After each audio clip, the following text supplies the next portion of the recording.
an individual that requires something like a wheelchair generally requires multiple other pieces of equipment as well in order to be functional wherever their home setting may be. Things like lifts to safely get them in and out of, their wheelchair, in and out of bed, the bathtub, things along those lines. If, however, they're bathing or showering, a piece of equipment that's going to keep them safe and well supported for that activity. A wet, slippery human being in a wet, slippery surface, Okay. there's a variety of different kinds of equipment to ensure that the person is safe.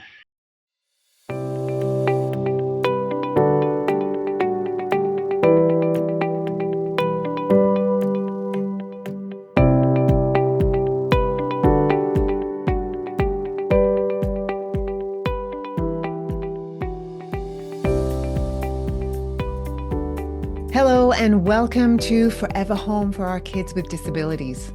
I'm Valerie, mum to two with disabilities, one visible, one invisible. I'm a life coach and an author.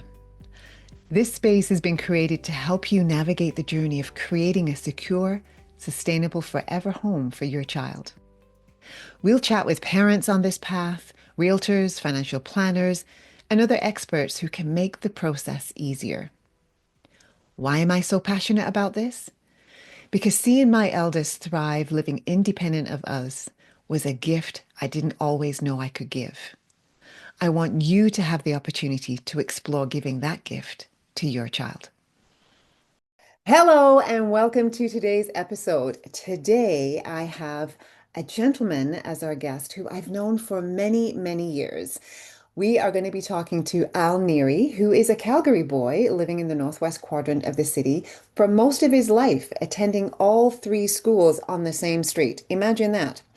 The youngest of seven children and raised by a single mother, he developed a strong work ethic and a desire to help others early in life. After volunteering with the CAD's ski program for a number of years, he started working as a shipper to receiver at an independent home healthcare company called H&H Care in 1988. Positions as a wheelchair repair technician, customer service representative, and sales rep followed. When H&H Care sold to Shoppers Drug Mart, Al was tasked with being the district manager for Southern Alberta. Not enjoying the corporate policies coming from Toronto, Al resigned and started his own company, Maximum Healthcare, in 2007, which has been growing stronger year after year. Al Neary, welcome to the show. Thank you, Val. I'm glad to be here. Yes, well, I'm so glad to be able to have you here. All right, so 2007, I didn't realize it had been that long since your business had started. Yeah, the years do fly by. Right. I know. I'm looking at how we have matured. I'm not going to say we've aged, how we've matured over the years. Little slight difference color in our hair. I still have a little hair. I guess I should be grateful for that, right? Right? Love it, love it. All right, so Al, you developed the desire to help others at a young age, as we mentioned in your bio, because you worked at CADS, you were volunteering there. So can you tell us, what does CADS stand for and how that has shaped you for what you do as president of Maximum Mobility today? Sure. I learned to ski as an adult, but I love to ski. And I wound up volunteering for an organization called CADS. Back then, CADS was known, I think, as the Canadian Association of Disabled Skiers, but they've changed their name now to Canadian Adaptive Snow Sports. But the program is still the same. And what they do is they get volunteers to try and teach a ski program to individuals that are disabled in some way. They have people in wheelchairs, they have blind, deaf, amputees, all kinds of different disabilities that they teach. It starts every January. I think it runs for about 8 weeks. It's 2 hour sessions. It's a lot of fun. And they do focus on fun and trying to give people the same opportunity to enjoy sort of a great Canadian pastime that some of the rest of us enjoy. They still try and improve people's skills where they can and try and, the goal would be obviously to make them an independent skier if possible. But the focus is on fun and having a good time and then treating the individuals with respect and trying to have an understanding of what it is they're going through and that they might be nervous or afraid. And it's a very, very new experience to slide down a ski hill for the first time when you've never done it, right? Hmm. Yeah, it's a phenomenal organization. It really is. Wow. Wow. Thank you for sharing that. I don't ski. I look at people that ski and I just think, wow, it just looks so graceful, when they're doing the downhill skiing and stuff, and even the cross-country skiing. I did try it when I first came to Canada a long time ago. On a driveway. I was sharing a place temporarily with my first boss in Canada. And so she put me on her skis and I slid down her driveway. And when I say slid, I mean I slid down her driveway, mostly on my bottom. That's skiing too. That's more snowboarding, I think, right? So That's before I even heard of snowboarding because that's right. That's right. I came to Canada in 1988. So I've been here a long time. So how has that volunteer experience helped shape you for your job now as a president of Maximum Mobility? Well, what I started to see was I've always been sort of mechanically inclined. I like to work on cars and tinker, and I have off-road vehicles. I have a little race car. I have things like that, and I do like to tinker. And I was sort of fascinated by the variety of wheelchairs that were showing up on the hill. And I talked to a lot of people about them that were up there, and I was astonished by the cost. I think, as most of us still are to this day. And a couple of them I wound up doing very minor repairs on the hill because I always had, a little toolkit with me. And, they'd say, "Oh, my brake's not working." And I'd say, "Well, maybe I can help," kind of thing. And I started doing some of that kind of stuff.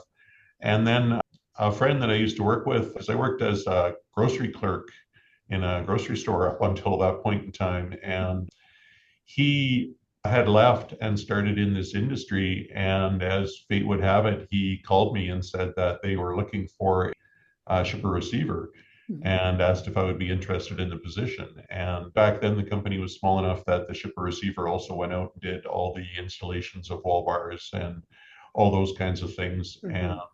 I grew to understand a little bit more about the industry and the equipment that people need, and I loved it. It's never boring. I've been doing it for, well, getting closer to 40 years now, Wow. and it's still not boring. I still find new things and new challenges all the time, and I really, really enjoy what I do. My wife talks to me about maybe I should start thinking about retirement someday, but when you love what you do, it's really not like work. So I have no plans to retire at this point in time anyway. Well, we're happy to hear that. Al has been a vendor for our family for many years, and so I just can attest to the fact that this man loves his work and does an excellent job. So thank you for what you do, Al. Oh, you're welcome. Like I say, I really, really enjoy it. Yes. So Al, tell us, what kinds of things would a person find at Maximum Mobility in your store? So unlike some of the national chains that are in Calgary or some of the giant retailers, we're not really a retail organization. We don't have a large retail showroom. I don't sell things like pillows and stockings and things like that. I let the other guys who are sort of specialized in that kind of stuff do it.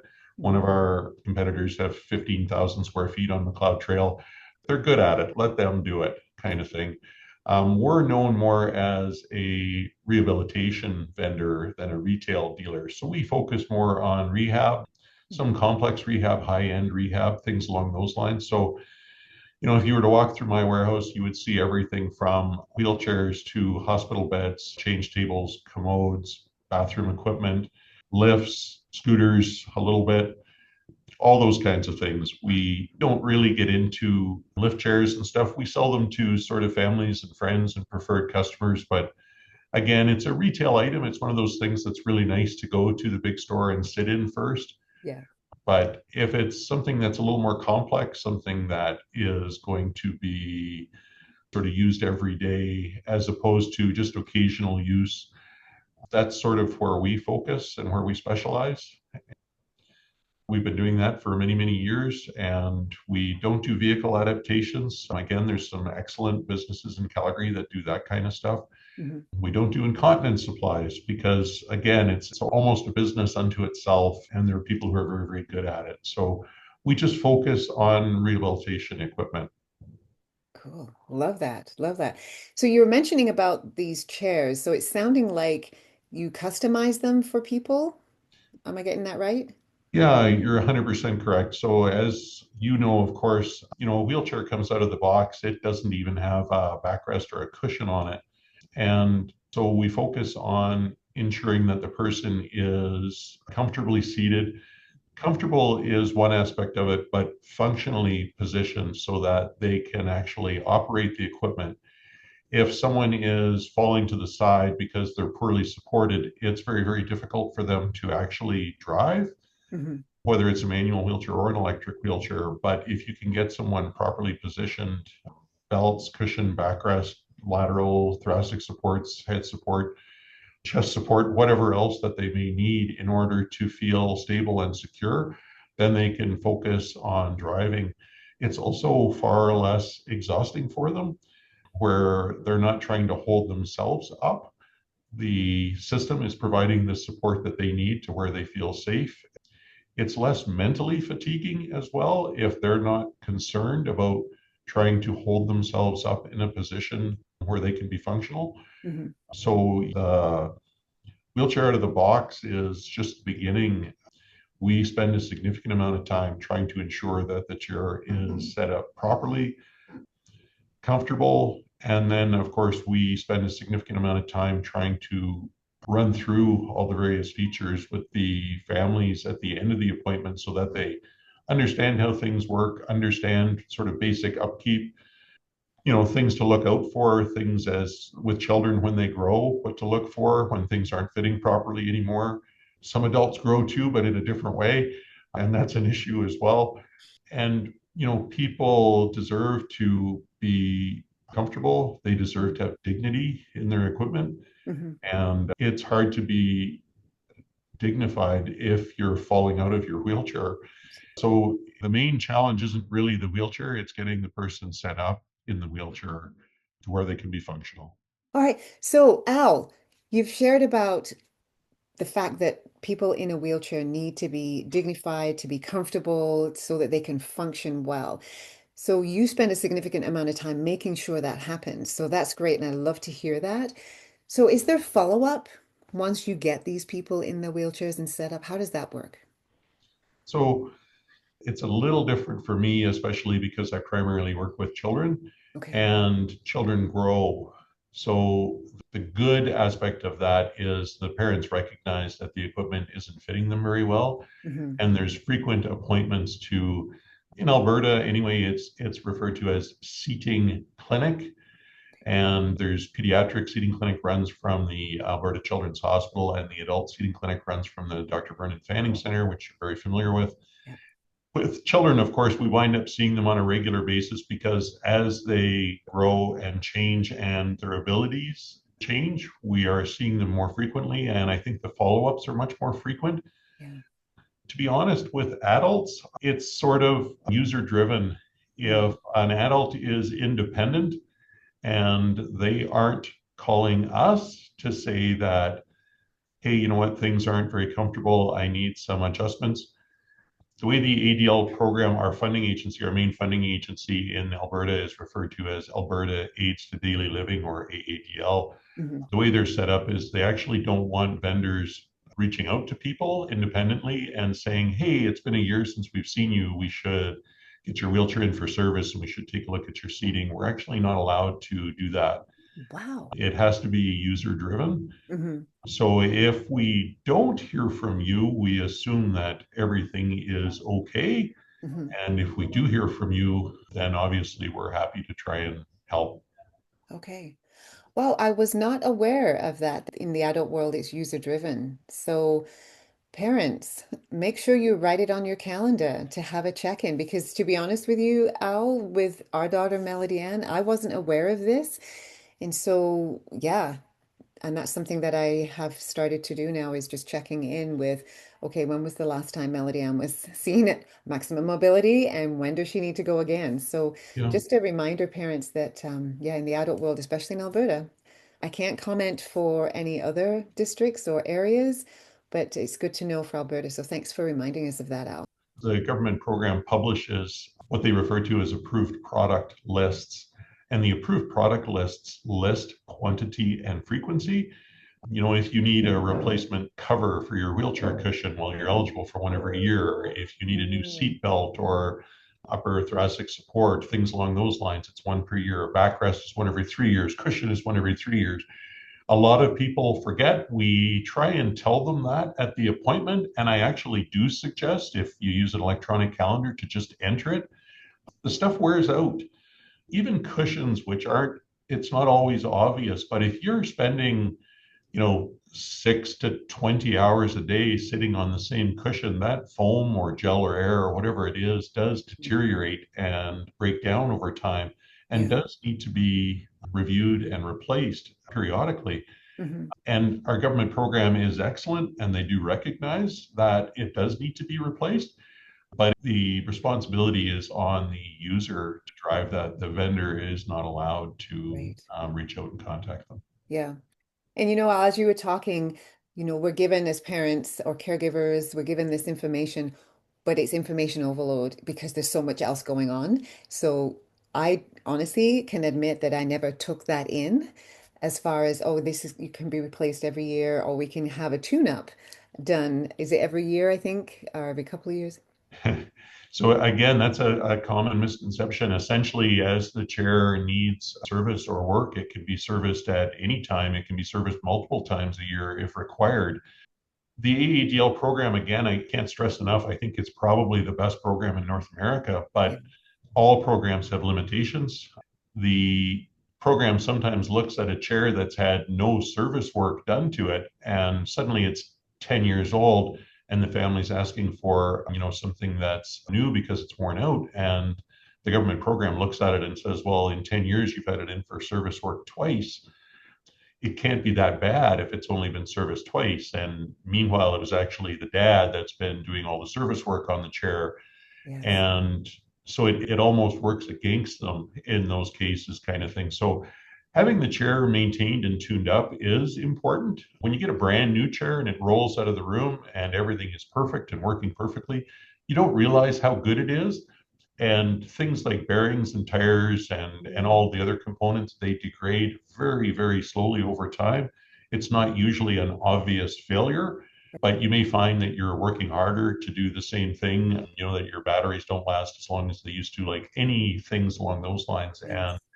yeah, contact your vendor, whoever that vendor may be, and arrange to have that chair serviced and looked at. It's important. It makes a huge difference in the longevity of the equipment and Hmm. the quality of the time that the individual spends in the equipment.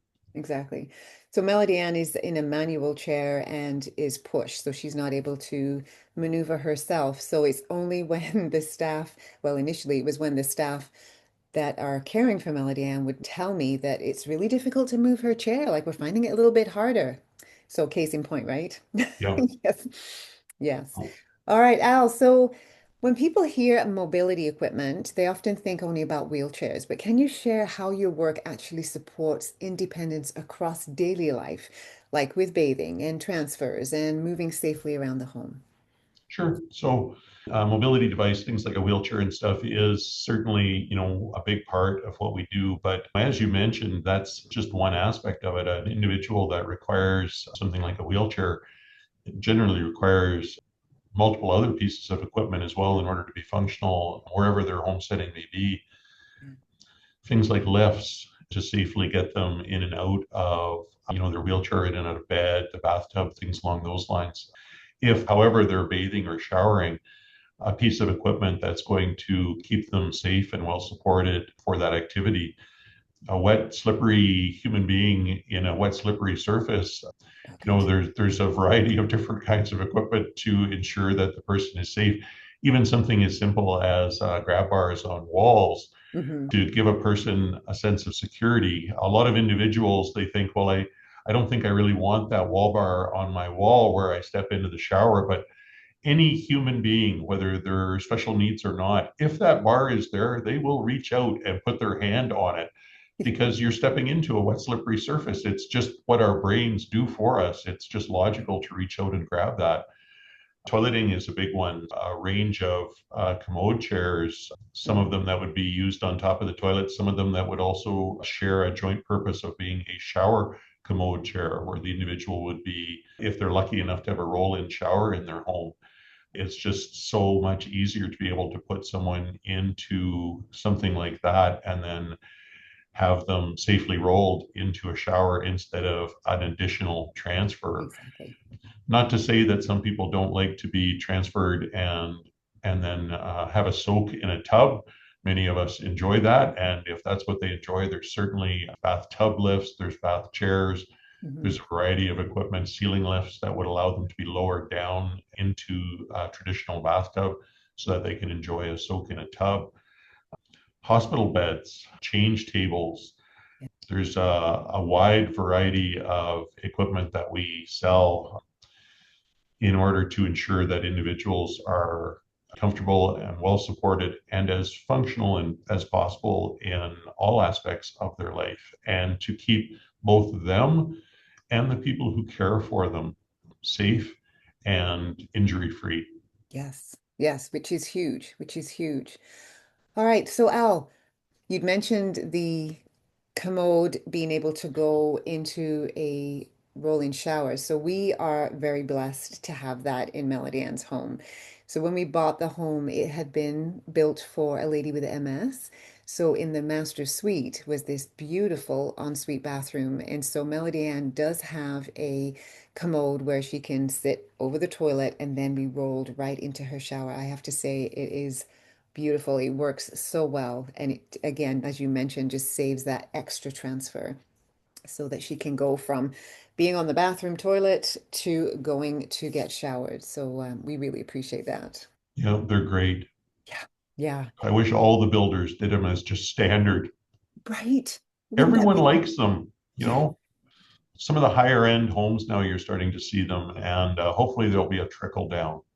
Yes, and I believe that that would be very beneficial because let's build for future instead of building for the needs now. Let's build for future. And for me, as I'm maturing, I really don't like scrubbing a bathtub. So give me a roll-in shower. It is way easier to deal with. Thank you very much. I renovated my home recently and made a portion of it wheelchair accessible to future proof it. And we hired a designer that was familiar with wheelchair accessibility to assist us. I'm quite familiar with what I need, and I still didn't feel comfortable. And I wanted a professional to assist me in it. And the designer was worth every penny Wow. to try and have them come in and say, okay, well, you could do it this way or this way or this way. What works best? And then thinking through those options. And again, thinking, what would my potential day look like 20 years from now when I'm trying to get ready and trying to make it as easy as possible? Right. So we converted the upstairs of our house from a 4 bedroom to a 3 bedroom and put two wheelchair accessible roll in showers Wow. in, made everything wider, made the doorways wider. Essentially, what I did was I future proofed. Hmm. Maybe I'll never need it, but maybe I will. And it needed to be renovated anyway.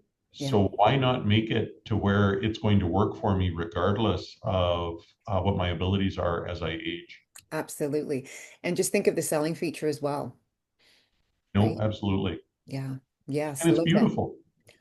Right?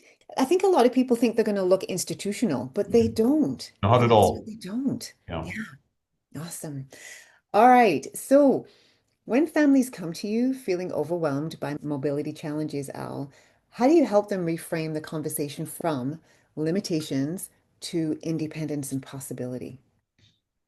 I certainly have never had to walk a mile in your shoes, Val, and be the parent of a child who's facing uncertain future, I guess.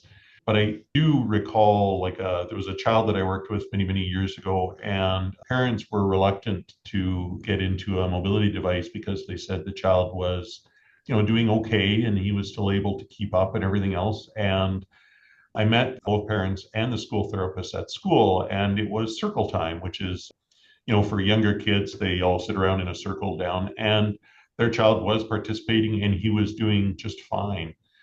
And then all the kids got up and walked away except for him.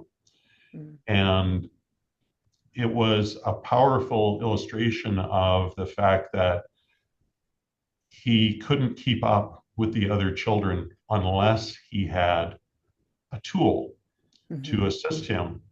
And the parents, it opened their eyes as well to see that, hey, you know what? I wish we didn't need this. And in a perfect world, we wouldn't need to. But the reality is that you can look at something and say, I wish we didn't need this, or you can look at something and say, with the correct tools, I can have someone who is as functional yes. as possible and live as typical a life as possible, which I think is something that any parent would want for their child. It's Mhm, just often that initial reluctance of seeing what, well, is this the future then? And a lot of mhm. parents, of course, sometimes believe that, well, if I get them the chair, they're going to be lazy and they'll never walk. And again, I've been primarily working with children for close to 40 years. These children are not lazy, not at all. And a lot of these kids who can walk somewhat do still because they want to. But I really hate to see kids left behind, and I hate to see other children doing things that these children are not able to Mhm. keep up with and enjoy with them. Yeah. And if you can provide that simple tool for them to let them join in, that's really what we want. I had another child that I did a electric wheelchair for, and this one was at a school as well. And it was a nice summer day. It was probably May or June, and we set up the electric chair, and most schools have like a paved tarmac area outside, and that's what the child was initially driving it around with. And we were explaining things to the child and the parents as to how everything worked. And then the child came up to me and he said to me, hey, can I drive to those bushes over there? And these was just a clump of bushes across the grass in the playground. It was maybe 50 yards away. And I said, yeah, of course you can, but why? And he said, I always wondered what was over there.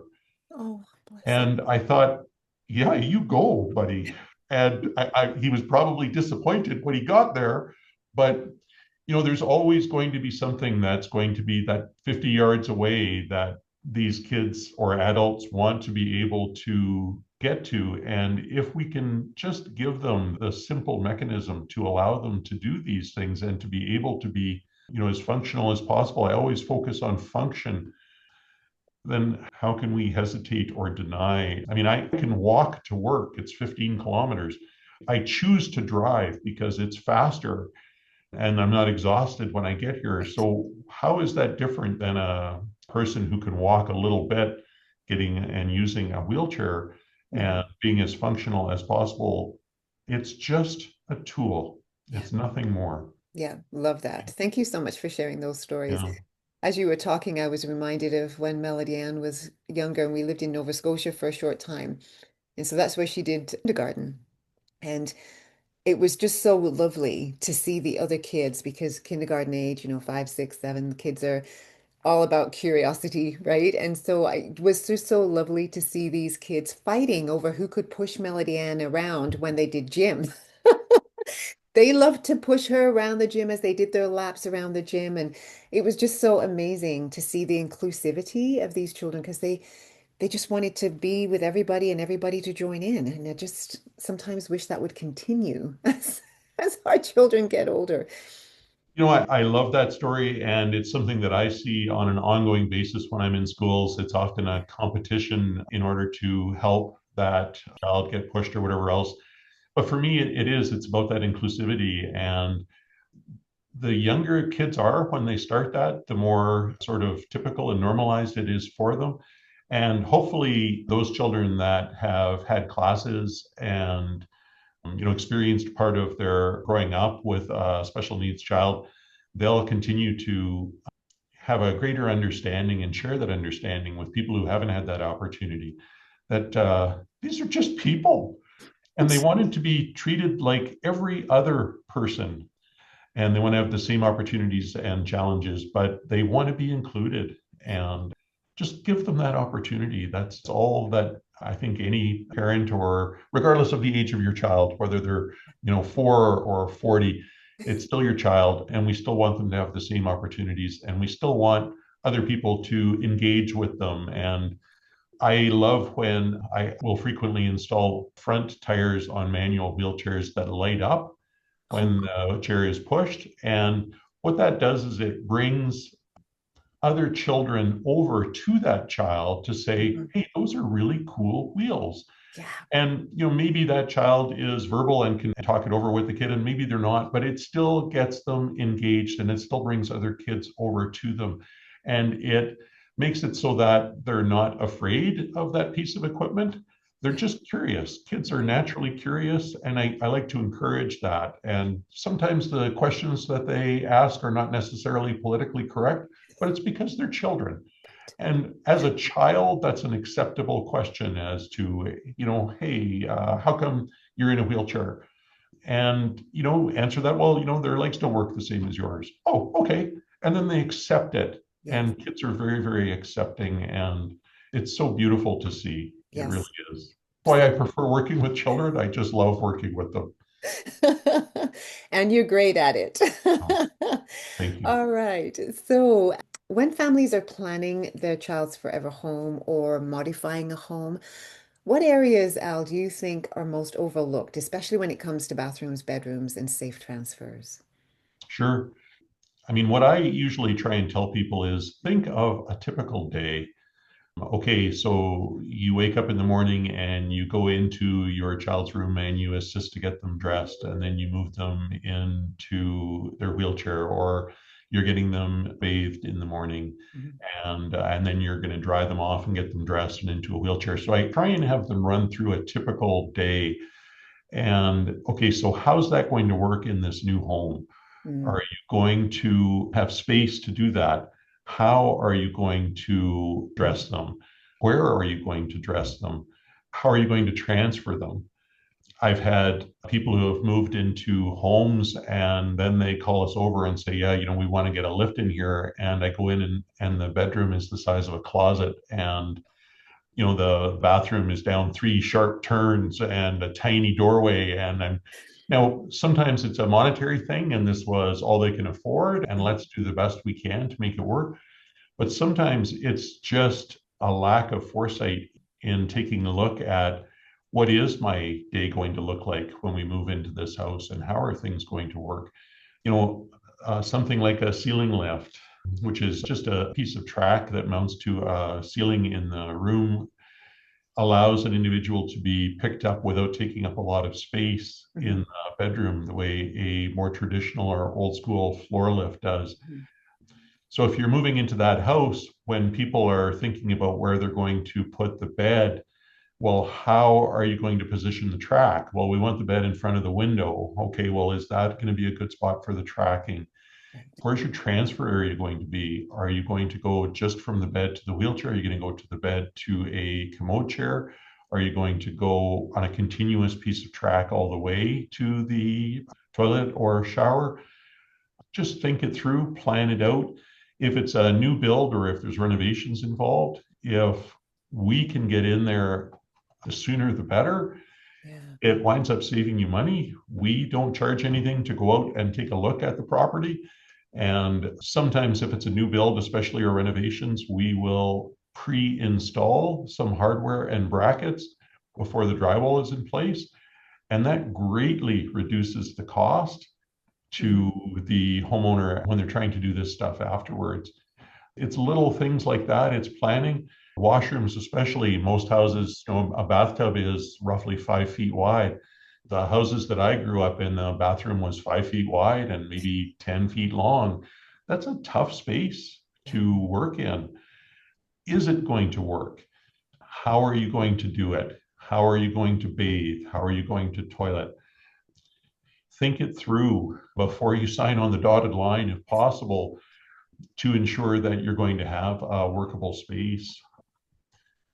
You mentioned that you have a roll-in shower. I mean, a roll-in shower is phenomenal, and I wish more builders did them. And when families are talking about building, I often tell them to get a roll-in shower. Yeah. roll-in showers mean different things to different people. Some of the builders still put, a 3 or 4 inch lip on them. And then the family is, okay, well, how do we get over this? I'm like, that's not a roll-in shower. That's a step-in shower kind of thing. Hmm. So the builders themselves sometimes need to be educated on it. Sometimes even something as simple as lighting when they're developing something and they've got one little light somewhere. Well, at the time of renovation or development to add some additional light, if you can just see, it's so helpful. And as I age, I appreciate a well-lit environment much more than I used to. Yes. And it's so, so helpful. Space around the toilet. It's so many people have, the countertop going right to it and then the bathtub on the other side of it. And then they say, well, we want to be able to get the commode chair in there and it simply doesn't fit. And for some individuals, it can work. But again, if you have the opportunity to renovate or to build, take that time Mhm. to picture what that day is going to look like. We're happy to bring the equipment to the home when it's been, roughly framed initially, but before, the roughed-in plumbing or anything else has even been installed, and try it and see how it's Mhm. going to work. I've had people simply take green painter's tape and tape off a section in their living room or family room of, okay, this is going to be the bathroom. Mhm. How are we going to manage this? And you try and make it as real as possible. Looking at a drawing is Yeah. great, but physically being able to stand in it Yeah. and envision that transfer and how things are going to work is much more powerful than any drawing could ever be. Yes, absolutely. Oh, thank you so much for all this, like pearls of wisdom and this insight. I really, really appreciate you sharing with our audience today. So, speaking of which, where can our audience go to find out more about you? So we're a small independent company in Calgary. We have a modest website. It's just www.maxmobility.ca. People are also welcome to call us at 403-769-6166. And they're welcome to email me directly. I can be emailed at, it's just my first name and initial, it's ALN at maxmobility.ca. Okay, great. Thank you so much, Al. Al, before I let you go, if you could give one piece of advice to a parent who is just starting to think about mobility independence or future housing for their child, what would it be? Based on the experience that I had in renovating my own home, again, if there is the opportunity to involve someone as soon as possible, that designer, even a vendor, so that you don't make costly mistakes that have to be renovated again. As much space as you can possibly afford. You'll never regret a bathroom being too big, Right. but you may regret it being too small. If it's new construction or if you're doing any kind of landscaping outside, a lot of homes now they're landscaping the home to where it's a zero transition into the front door. So there's no porch lift, there's no ramp. It looks like an everyday home. You would never know that it's anything special. And it'll never break down. You never have to worry about a porch lift failing and having to have someone come out on a cold winter's day when you need it the most. It works great. If you can possibly have two entrances so that if there is a failure, so if you have that ramp at the front door and you have a porch lift off the back, I know in the case of emergency, there would obviously be someone is just going to grab someone and carry them or drag them if they have to out of a home in the case of emergency. But we take for granted the fact that our homes have multiple exits. But someone who's living with special needs, if you're going to build a forever home, and you can try and build that in to where there's a possibility of having two ways to get in and out of the home, I strongly encourage it. Think about things like transfers. Ceiling track is certainly the nicest way Hmm. of transferring compared to a floor lift. Think about where those ceiling tracks may go. Again, bring someone in early to try and get them involved, to get their opinion. If you're not happy with their opinion, get someone else. Yeah. Honestly, we get second opinions for so many things in our life, and people don't always do it for, a major purchase like a renovation or a house, Yeah. right? So Yeah. plan, think things through, think of the future. Your child may be 4 years old right now, but at some point in time, they may be 6'4" and 200 pounds. And think of the future with that child, not just today. Yeah. Thank you, Al. Thank you so much. Love that piece of advice. Thank you, everyone, for listening in. Thank you, Al, for being here. So appreciate it. And I just want to remind our audience, live with intention, embrace the journey. Thanks for joining me today on Forever Home for our kids with disabilities. I hope today's episode gave you something new to think about and it increased your confidence on your journey. If you found this episode helpful, do tell others about it. Use the text feature to let me know your questions. Tell me what you want to know. Until next time, take care and keep building your child's future.